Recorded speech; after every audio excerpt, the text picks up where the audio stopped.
Beside and besides দুটোই প্রায় সেমই, কিন্তু এর অর্থ হচ্ছে আলাদা আলাদা।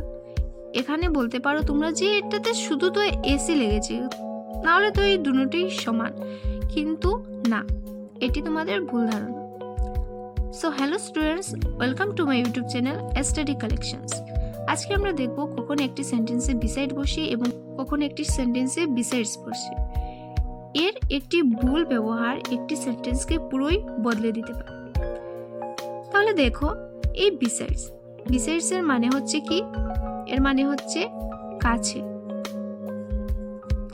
আর এই বিসাইডস এর মানে হচ্ছে কি হচ্ছে এছাড়া বা তাছাড়া। দেখে নিই আমরা এখন কখন বিসাইড এবং বিসাইডস বসবে। দেখো, যখন ক্লোজ বা ফিজিক্যাল লোকেশন, যখন কোনো একটি বস্তু ক্লোজ হবে, কাছে থাকবে এবং এর ফিজিক্যাল লোকেশন থাকবে, ফিজিক্যালি থাকবে, তখন কি বসবে? বিসাইড বসবে।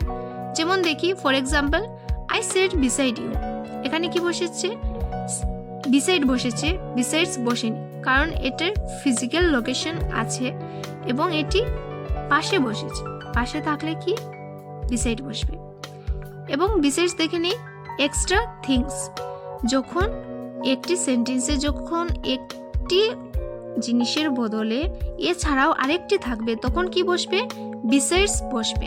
For example, besides the book I have a pen. যে এই বইটি ছাড়াও আমার কাছে কি আছে? একটি কলম আছে। এখানে কি?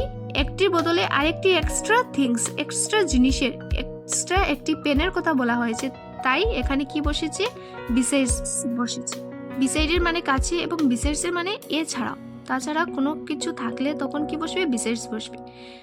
তাহলে আশা করছি তোমরা এটি বুঝতে পেরেছো। আশা করছি তোমাদের ভিডিওটি ভালো লাগবে। যদি ভিডিওটি ভালো লেগে থাকে তাহলে আমার চ্যানেলটি সাবস্ক্রাইব করে নেবে এবং লাইক ও শেয়ার করে দেবে বন্ধুদের সাথে।